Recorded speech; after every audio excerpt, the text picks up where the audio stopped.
বানাইতে বানাইতে আবার রেড হয়ে গেল, বুঝছেন না বন্ধুগুলো। রেড হলে বর্তমান যাওয়ার পাওয়ার নাই, দেখো বর্তমান রেড হয়েছে, রেড হলে যাওয়ার পাওয়ার নাই।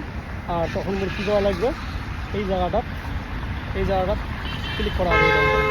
এই জায়গাটা ক্লিক করলে কিছুক্ষণ পরে গ্রিন হবে, তখন মই যাই, বুঝছেন না। না খেলে ফির ফাইন লাগে যাবে, 500 টাকা ফাইন লাগে। 500 হলে আমার ইন্ডিয়ার বহুত টাকা হয়, 12,000 টাকা, 12,500 টাকা ফাইন লাগে যায়, বুঝছেন না। এই একটু অপেক্ষা করে চলা হবে, দুবাই ঘুরলে একটু রাস্তাগুলো চিনে জানা করে রাখা হবে, সবাই একটু চিনে জানা রাখেন। এবং লাইটিং চালু হয় নাই, দেখি না এলাম লাইটিং চালু হয় নাই, হবে। আর এলা কয়টা বাজে তোমার টাইমটি দেখে আসো, এলা বাজে 7টা বাজে, দেখো দুবাইয়ের টাইম বর্তমান 7টা বাজে। আর এবং লাইটিং চালু হয় নাই, কোনবার লাইটিং চালু হয় তোমার ওই দেখেন, ফিক্স টাইম দেখেন। এবং বর্তমান দেখো 7টা বাজে দুবাইয়ের টাইম, এই দেখো দুবাইয়ের টাইম বর্তমান 7টা বাজে, লাইটিং চালু হয় নাই। আর সবাই চিনে জানা রাখেন, হ্যাঁ, সবাই একটু বন্ধু হয়ে যান বর্তমানে। সবাই বুঝ খালি বা সবাই একটু বন্ধু হয়ে যান, হ্যাঁ। Thank you.